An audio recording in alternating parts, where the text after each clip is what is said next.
بنتكلم على المؤامره، والمؤامره من اول يوم في الثوره لغايه النهارده، والعمليه بنسمع كلام فتي من كميه ناس ما لهمش اي لازمه خالص. انا بقى اقول لك على القصه الحقيقيه كلها عامله ازاي، وركز معايا الموضوع مش سهل ابدا. بص يا سيدي، بدايه القصه كلها كانت قبل التنحي باسبوع. عايزك تتابع معايا البدايه اللي بيحصل. مبارك عمل ميست كول لاوباما، كان معاه كارت. رن له، راح اوباما مكلمه، هاي هاو ار يو موبي، هو بيسميه موبي، واخدين على بعض وكده. ايه الحكايه؟ خلاص قال له يا اوباما انا هسيب الحكم، هدي العمليه بس شويه كده الناس تهدى والعمليه تستقر، وهحط مكان مين؟ عمر سليمان. فقال لك ايه، هنطلع على ايه؟ عمر. فاوباما قال له طب نتكلم مع عمر نشوف ايه الظروف نظبط العمليه وكده. جم يكلموا عمر في التليفون، الراجل مش فاهم ولا كلمه انجليزي، هم مش فاهمين منه، العمليه عقدت جدا. قال لك طب نعمل ايه؟ الموضوع مش هزار يا جماعه، يبقى لازم نجيب ايه؟ عايزين نجيب حد يترجم. قال لك ادخل على جوجل عشان تدور على الترجمه. كانت الحركه خطيره، في اللحظه هو داخل بيدور على جوجل يعني ترانسليشن عربي مش عارف ايه، راح داخل له في اللعبه مين؟ وائل غنيم. قال لك يا جماعه ده انا شغال في، ده انا جوجل نفسها، ده انا اكتر واحد يترجم. دخل في اللعبه اندس طبعا، لانه برضه كان تبع الامريكان بصوره او باخرى، ترجم غلط تماما. الامريكان قلقوا جدا، قال لك ايه؟ عمر مش هينفع يا جماعه، يبقى ملهاش حل، لازم ندي الموضوع لمين؟ للعسكر. عسكر مسكت الثوره، كانت خلاص بقى العمليه ضربت ولعت جامد جدا. طب العسكر يعملوا ايه؟ فراحوا بقى ايه للشباب الثوار، قال لك يا شباب يا ثوار، فين الثوار بقى؟ قال لك انزل هنا عند الثوار، عايزين مين يا اولاد؟ الثوار بيفكروا بقى ناس وطنيه ومش ما عندهمش خبره قوي الاولاد طبعا في الاول. مين اللي دخل في الحته دي لعب اللعبه الكبيره قوي؟ راح البرادعي داخل هنا وقال لك استنوا بقى. اندس والسي، وانتوا عارفين البرادعي كان شغال مع امريكا بقى في الموضوع اللي هو بتاع النووي والكلام من ده، وقع العراق، انتوا عارفين كلهم خونه طبعا. فالبرادعي قال لهم ايه؟ هو عصام شرف، وعارف ان عصام مش هيعمل حاجه يبوظ الدنيا عشان العمليه كلها تولع كده. جابوا مين؟ عصام شرف. راح جاي هنا داخل في اللعبه مين بقى؟ عصام شرف. عصام شرف مسك الموضوع. اول يوم عسكر مش سهلين، قال لك يا عصام لازم تدي بيان للشعب النهارده يا جماعه، الساعه 1 بالليل. دور طب مين صاحي دلوقتي نعمل عنده برنامج ولا حاجه. كل الشرفاء من الاعلاميين بيناموا بدري عشان بيشتغلوا كل يوم الصبح، بيعملوا صباح الخير يا مصر وكده. لقى مين اللي صاحي؟ فقط اعلام الفلول. اتكلم بقى يلاقي كل الناس نجوم العهد اللي قبل كده، عمرو مش عارف، لميس مش عارف، خيري، كلهم جاهزين. وكل ما يطلع عند واحد فيهم على الهواء الثاني، ده كلام يا استاذ عصام لازم تطلع عندنا، طلع عندهم كلهم. ودي كانت بدايه السيطره القويه جدا لمين؟ لاعلام الفلول. عمليه استمرت، شرف بيبوظ الدنيا، الراجل طيب وابن حلال، والعمليه ماشيه في الخطه المرسومه. الامريكان بقى قال لك للعسكر ايه؟ لا يا جماعه مش هينفع نتكلم معاكم في التليفون، تعبنا في موضوع التليفونات، لازم كل اسبوع حد يسافر لنا. طب نعمل ايه؟ السفر وفيزات، وانتوا عارفين الفيزا مش سهله لامريكا وكده. قال لك محتاجين حد قوي جدا في ايه؟ في الفيزات. ما لقوش خالص، لقوا مين؟ طلع لك هنا مين؟ شفيق. قال لك الراجل ده جامد جدا في كل ما يتعلق بالفيزات والسفر والحاجات دي. دخل شفيق في الصوره. شفيق شغال والعمليه شغاله. الاخوان كانوا متفقين من زمان قوي بقى مع الامريكان والعسكر، او اساسا مع العسكر، بس حب ياكد اتفاقه مع مين؟ مع الامريكان. راح الاخوان، فين بقى الاخوان في القصه دي؟ اهو الاخوان راح باعت لمين؟ باعت هنا اهو لامريكا، وقالوا لاوباما يا استاذ اوباما الاخ العزيز، احنا عارفين على فكره، ومرتضى منصور مدينا السيديهات بتاعتك اللي تثبت ان والدك اساسا من كينيا وان انت مسلم، فخليك مظبط معانا والا ايه هنحرق الموضوع. اوباما قال لهم يا جماعه براحتكم، انا ما عنديش اي اعتراض وكلام من ده، واتفقوا وظبطوا انتوا مع الجيش، وانا ما عنديش اي اعتراض خالص، العمليه ماشيه زي ما انتوا عايزين. بس اتغاظ وجعته الحكايه. قال لك اضربهم ازاي؟ قال لك ما فيش الا مين؟ السلفيين. راح طالع كده ومظبط بقى، وظهر ايه؟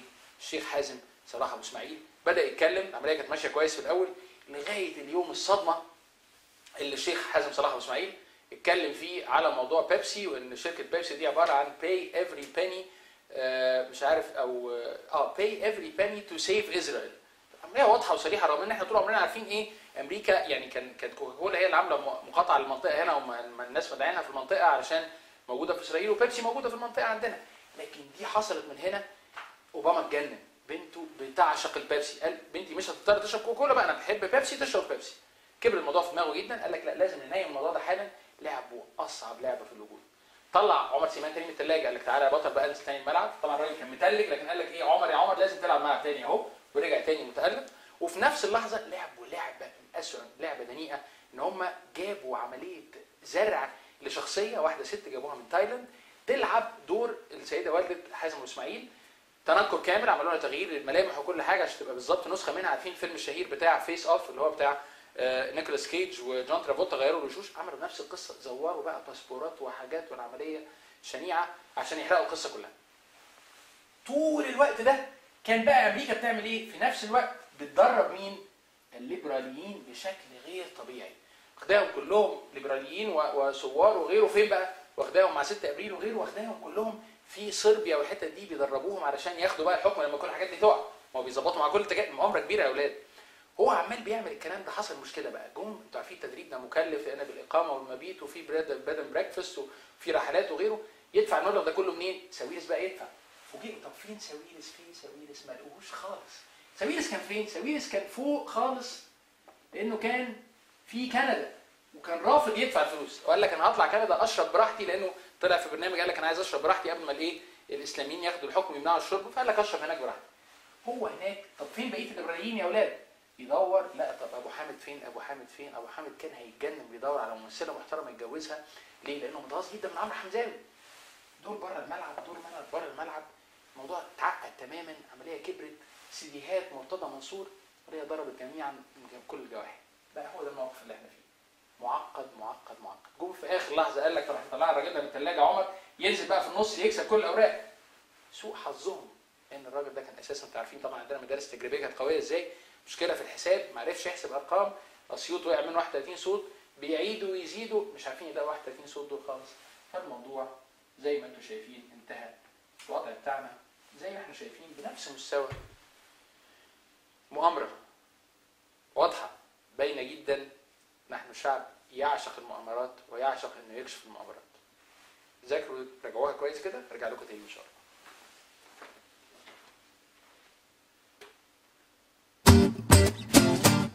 الاسبوع اللي فات كان في خبر مخيف جدا ان في 3 سمكات قرش لقوها في العين السخنه. عمليه مصيبه والبلد مش ناقصه يا اخوانا، يعني ده سياحه وحاجات كتيره جدا وخطر قوي يعني. المهم فورا راحت لجنه تحقيق قويه جدا زي لجان تقصي الحقائق القويه جدا اللي عندنا، راحت هناك حققت مع الناس اللي كانوا شافوا الاسماك. 2 منهم قال لك يا جماعه احنا متاكدين دول 3 اسماك قرش كبيره جدا زي فيلم الفك المفترس بالظبط. في 2 اقسموا باغلظ الايمان لا يا اخوانا دي كانت عباره عن دولفين، الدولفين الجميل ده كان بيتنطط وبيلعب مع واحد صاحبه. وفي 4 تانيين اقسموا باشد الحلفانات والايمانات، قال لك يا جماعه دي كانت المركب بتاعه المعلم حوده الدقاق، وكان مستخبي ورا الشبوره وكان بيعمل عمليه صغيره كده بيظبط حاجه في وسط البحر ايه، ورجع وقعدنا بعد كده لعبنا معاه كوتشينه وكلام من ده. بعض الناس المغرضه تقول لك ايه، طبعا اللجنه في الاخر استقرت سالت العلماء مالكش دعوه بالكلام ده كله، راحت العلماء لهم مالهمش دعوه، قال لك يا اخوانا ما فيش حاجه اسمها ايه سمك قرش خالص في المياه الضحله وكده، وده لازم يكون في المياه العميقه. بعض الخبثاء والمغرضين وضعاف النفوس وكده قال لك على طول مش ممكن بقى البلد دي والناس دي كلها نتاشه وكله بيفتي، وبعدين شهاده الزور بقت سهله جدا، كل واحد يقول اي كلام ياخد له قرشين زي ما بيحصل في كل القضايا دلوقتي. الكلام ده كلام فارغ، وانا عايز اقول لكم ان في احتمالين يعني اقوياء جدا جدا في الموضوع ده. الاحتمال الاول ان الشعب كله يكون يعني ملبوس وراكبه جن وعفريت ومخاوي. الكلام ده منطقي جدا على فكره، ليه؟ لان لسه الاسبوع اللي فات لما سالوا النائب البلكيمي اللي هو كان عمل عمليه تجميل وبعد كده يعني هو كان قال ان هو ناس اعتدوا عليه وبلطجيه وضربوه وسرقوا منه 100,000 او حاجه زي كده، طلع كان بيعمل عمليه تجميل. لما سالوه بقى في الاسم بقى بعد ما رفع عنه الحصانه بيسالوه ايه اللي حصل وانت كذبت وما كذبتش، قال لهم انا ما كذبتش يا جماعه، انا مش فاكر اي حاجه من الكلام ده. قالوا له انت قلت في المحاضر الرسمي كذا كذا وعملت محضر. قال لهم غالبا في الوقت ده كان لابسني الشيطان والجن كنت مخاوف. يبقى ده شيء طبيعي ممكن يحصل، وارد جدا. الاحتمال الثاني والاقوى اللي انا بميل لتصديقه اكتر بصفتي خبير في الموضوع ده، ان غالبا يا اخوانا الشعب بتاعنا ده بيعشق الخيال والابداع، يحب دايما يشوف كل حاجه من اكتر من زاويه عشان يستمتع كده بالحياه ويجملها ويحليها يعني. عندك مثلا فكره بسيطه جدا، يعني كل واحد بيشوف مراته احلى واحده في الكون على طول، وكل واحده بتشوف جوزها احلى واحد واشيك واحد في الكون. واقعيا الموضوع ده بينتهي بعد ليله الدخل على طول، يعني بعد الفرح تاني يوم الصبح بيشوفوا بعض المتحولون، كائنات غريبه جدا، لكن ايه كل واحد شايفها دايما بالزاويه دي وهي شايفاها بنفس الطريقه بالظبط. نفس المنطق عندك نادي الزمالك بقاله 60 سنه بيخسر كل البطولات، لكن بيتكلم بكل قوه دايما يا جماعه الحكم والتحكيم والهوا ضدنا في الشوطين والجمهور والارض، واحنا نادي القرن رغم ان ما حدش تاني شاف كده، بس احنا جامدين قوي. مقتنع تماما، عادي، خيال جميل وممتع. نفس المنطق عندك عمر سليمان طلع بكل قوه الاسبوع اللي فات قال لك انا راجع يا جماعه لان الشعب كله عايزني. كم واحد يا عم عمر؟ قال لك 35 واحد، وبص كده في الفراغ الشعب كله بيطالبني ارجع. هو مقتنع بجد ان الشعب عايزه يرجع. كل واحد يعيش في الخيال. ربنا يوفقكم يا شباب.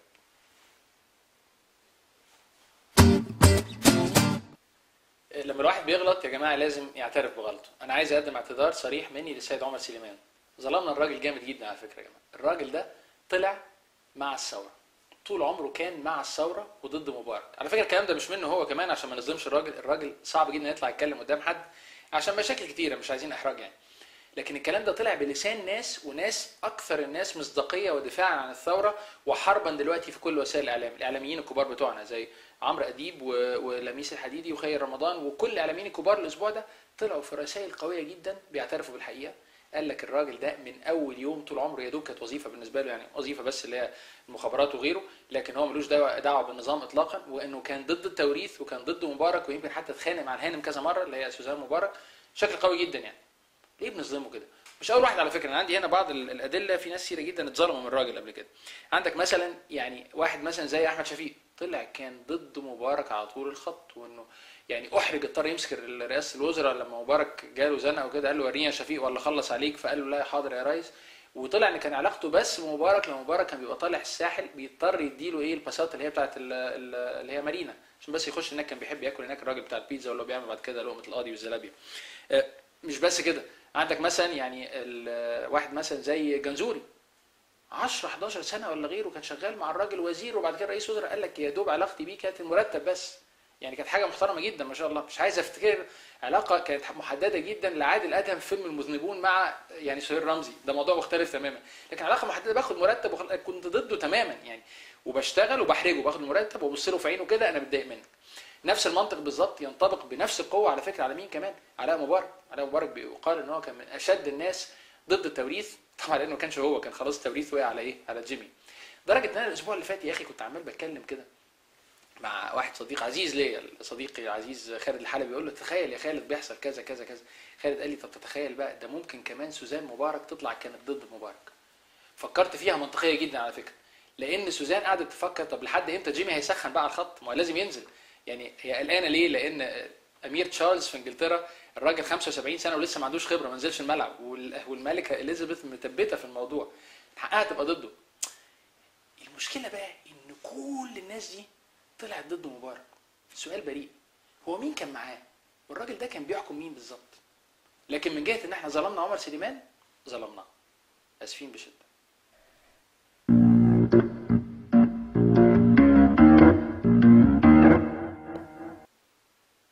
اهلا بيكم. بنتكلم على البورصه الاسبوع ده، والبورصه متنقله ومتغيره بسرعات غير طبيعيه. اول شخص معانا النهارده من الشخصيات الصاعده في البورصه بشكل قوي جدا الاسهم بتاعتها هو الدكتور محمد البلتاجي من حزب الحريه والعداله. راجل محترم جدا، بيقول رايه بوضوح وبشكل مهذب للغايه، بيتعامل مع كل الناس بنفس الشفافيه والوضوح والصراحه، وما عندوش اعتراض او ما عندوش مشكله ان هو يقول انا غلطان او يقول ان الحزب بتاعي اخطا في التوجه ده او غيره من وجهه نظره الشخصيه. صوره جميله جدا، واحد بيبعث الامل والتفاؤل ان احنا ممكن نتعامل مع بعض بغض النظر عن الاختلاف. تاني شخصيات اللي عندنا النهارده شخصيه اللي هي الاسهم بتاعتها في نزول. المفاجاه بالنسبه لي ان هو الدكتور محمد البلتاجي برضه حزب الحريه والعداله. السبب بسيط جدا، الاسبوع ده الدكتور محمد البلتاجي طرح بعض المبادرات الجميله جدا فيما يختص بالجمعيات التاسيسيه والرئاسه وحاجات كتيره في القانون اللي هو بتاع الفلول وغيره وكلام من ده والعزل وكده. انا مشكلتي في الموضوع ده ان هو بيطرح الكلام ده اساسا على الفيسبوك وفي الصفحات اللي هي الراي وغيره.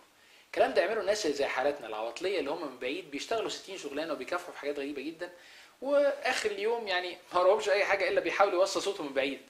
الناس المحترمه اللي زي سعادتك اللي هم قلب المطبخ، يعني هم جوه العمليه كلها، وتقدر ترفع سماعه تليفون تكلم فلان وفلان. احنا ما عندناش تليفونات الناس دي على فكره، انتوا بس اللي عندكم التليفونات بتاعتهم دي، احنا بيطلع لنا كل الكلام ده برايفت. كلموا واقعد واستعينوا على قضاء حوائجكم بالكتمان، اقفلوا عليكم الباب وخلصوا الحاجه. لكن لما انتوا اللي جوه المطبخ تطلعوا بره تقولوا يا جماعه احنا بندعو للمبادره، مقلقه شويه. ناخد شخصيه ايجابيه، والشخصيه الايجابيه الثانيه هذا الاسبوع الكابتن حسن شحاته. هاجمناه بعنف وانتقدناه ايام لما طلع مع مبارك، وكان ليها اسباب انسانيه وعاطفيه والراجل وضحها بعد كده. عمل موقف جميل جدا مش معتادين عليه من الزمالك بصراحه، ان هو استبعد شيكابالا الاسبوع اللي فات من مباراه الزمالك اللي هي بتاعه كاس افريقيا مع افريكا سبور، والاصوات كلها اعترضت جوه النادي وقال لك ازاي ما تصفرش الجدع ده احنا يا جماعه لو شيكابالا ما سافرش معانا هتضيع علينا بطوله افريقيا. هو الواقع بيقول ان احنا بقالنا 5 سنين فريق الزمالك جمهور الزمالك يعني بقاله 5 سنين ما بيكسبش بطوله افريقيا ولا اي بطوله في وجود شيكابالا، واحنا كاهلاويه فرحانين بقصه زي كده، بس ده موضوع مختلف يعني. لكن حسن شحاته اصر على رايه ما صفرش الراجل في ظروف صعبه جدا، الدوري واقف ومحتاج كل لعيب عنده مهارات او غيره كده، وربنا كرمه وكسب وصل.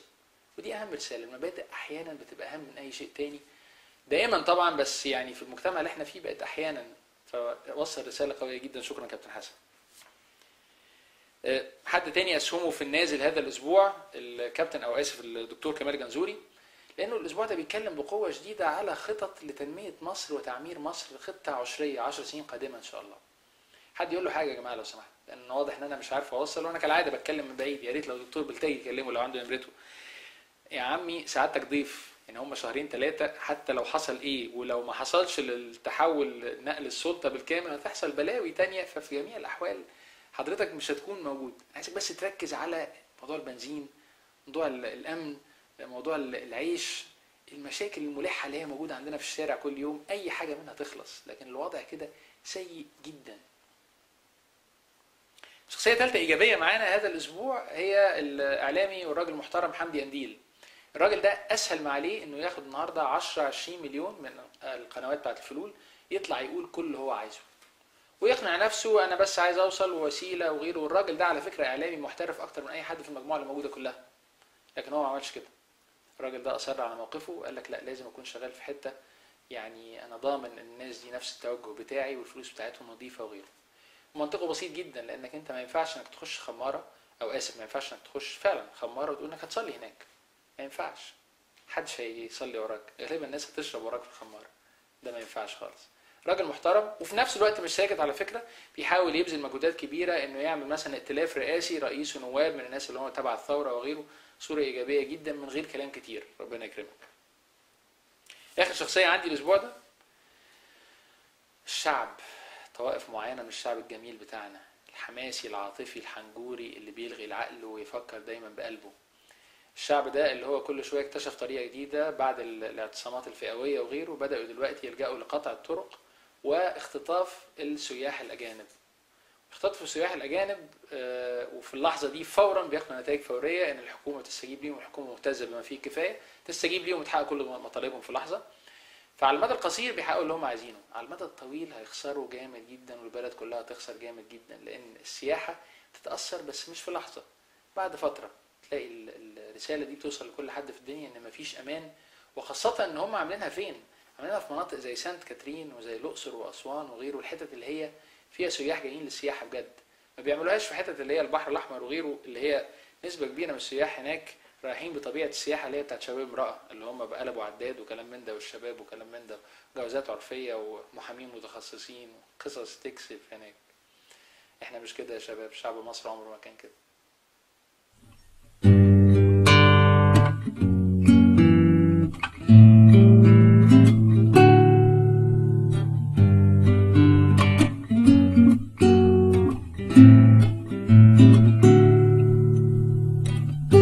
عياط في المطار وعادي، عياط في المطار وعادي، عياط في المطار وعادي، عياط في المطار وعادي، كل شي عم بصفي عادي، حتى البنت تلبس ولادي، يا عمي عادي بيكول عادي.